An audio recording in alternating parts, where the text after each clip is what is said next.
Bismillahirrahmanirrahim. Assalamualaikum warahmatullahi wabarakatuh dan salam sejahtera. Alhamdulillah, bersyukur kita ke hadrat ilahi kerana dengan rahmatnya kita dapat bersua kembali untuk meneruskan pembelajaran kita pada hari ini.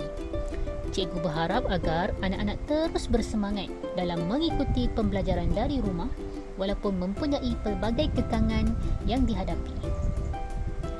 Baiklah anak-anak yang cikgu kasihi sekalian, dah bersedia untuk kelas kita hari ini? Jom kita teruskan pembelajaran kita hari ini dengan menyambung topik jam dan masa. Fokus pembelajaran kita pada hari ini ialah berkenaan cara memadankan dan menyebut jam dengan betul. Sebelum cikgu meneruskan pembelajaran kita dengan lebih lanjut lagi, suka cikgu kongsikan standard kandungan kita ialah 5.2 iaitu muka jam. Manakala standard pembelajarannya pula ialah 5.2.2 iaitu mengenal pasti dan menyatakan setengah, 1/4 dan 3/4 berdasarkan muka jam. Standard pembelajaran kita yang seterusnya ialah 5.2.3 iaitu menyebut dan menulis waktu dalam jam, setengah dan 1/4 jam dengan menggunakan jam analog.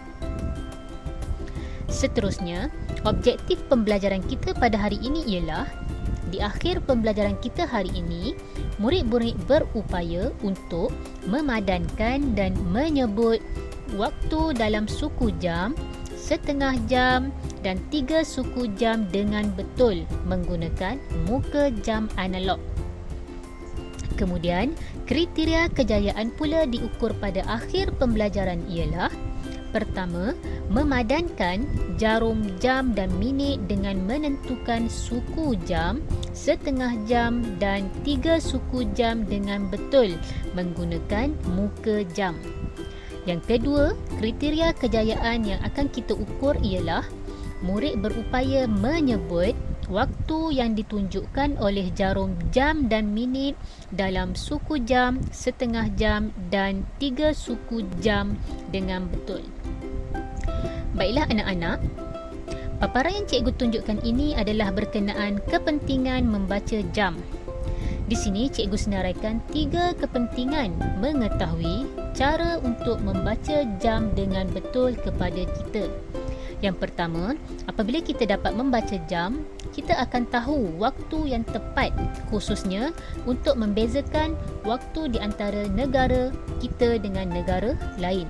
Perbezaan waktu itu dapat kita kenal pasti. Yang kedua, ianya dapat membantu kita merancang jadual agar lebih berdisiplin dan teratur. Yang ketiga, ianya dapat meningkatkan psikomotor dan kognitif kita melibatkan kemahiran matematik yang dikembangkan melalui otak kita.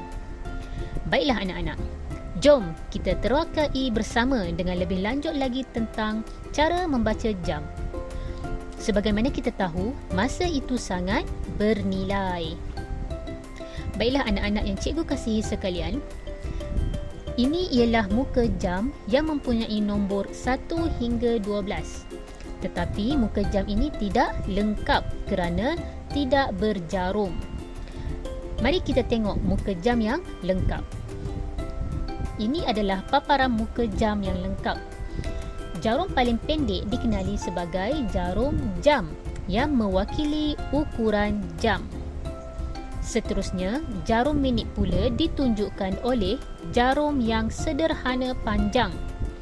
Manakala jarum yang paling panjang dan nipis berbanding jarum jam dan minit ini ialah mewakili jarum saat. Jarum saat juga kebiasaannya berwarna lain daripada jarum jam dan minit. Muka jam mempunyai sengatan dari nombor ke nombor sebanyak 5 sengatan yang mewakili 5 minit bagi setiap sengatan. Macam mana cara mudah untuk membaca jam ya? Baiklah, seperti yang pernah kita pelajari dari topik pecahan yang lalu, gambar rajah ini menunjukkan bahagian yang dilorek dan mewakili suku jam dengan bersamaan 15 minit. Ianya juga dikenali dengan 1/4. Seterusnya, muka jam berlorek ini pula ialah setengah jam bersamaan 30 minit dan merupakan 1/2 jam, iaitu ukurannya juga dikenali sebagai separuh jam. Manakala lorekan ini pula ialah 3 suku jam bersamaan 45 minit dan dikenali dengan 3/4 jam. Murid-murid tentu masih ingat lagi tentang topik pecahan yang melibatkan pembahagian pizza, bukan? Konsep jam ini juga sama dengan pecahan. Jika murid-murid terlupa tentang pecahan, boleh buat rujukan sekali lagi ke YouTube Cikgu Izzah seperti paparan ini. Klik pada topik pecahan tau. Baiklah anak-anak sekalian, jom kita teruskan dengan mempelajari cara menyebut dan menulis jam dengan betul. Cuba lihat paparan ini. Jarum jam pada nombor 2 dan jarum minit pada nombor 12. Waktu pada jam ini ialah pukul 2 kerana jarum minit berada genap pada nombor 12 iaitu mewakili 60 minit bersamaan dengan kitaran penuh bagi satu pusingan jam. Cara menulisnya adalah seperti paparan skrin yang bergaris 3.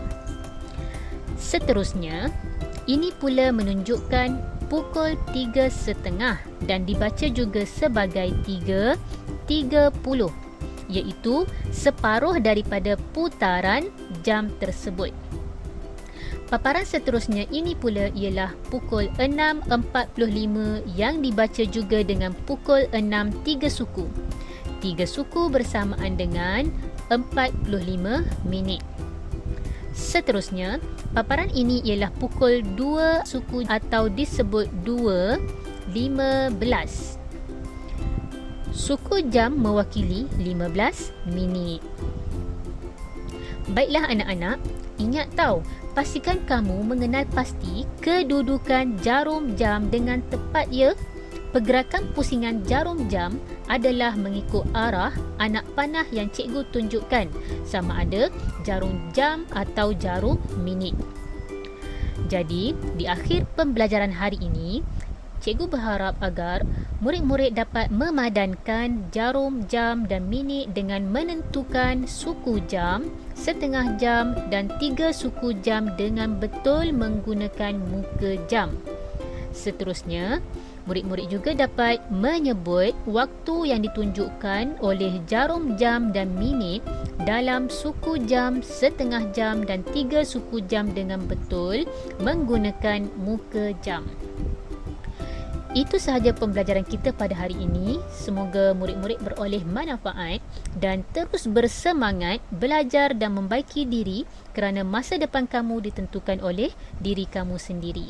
Sekian sahaja daripada Cikgu Izzah. Assalamualaikum warahmatullahi wabarakatuh. Selamat belajar dari rumah.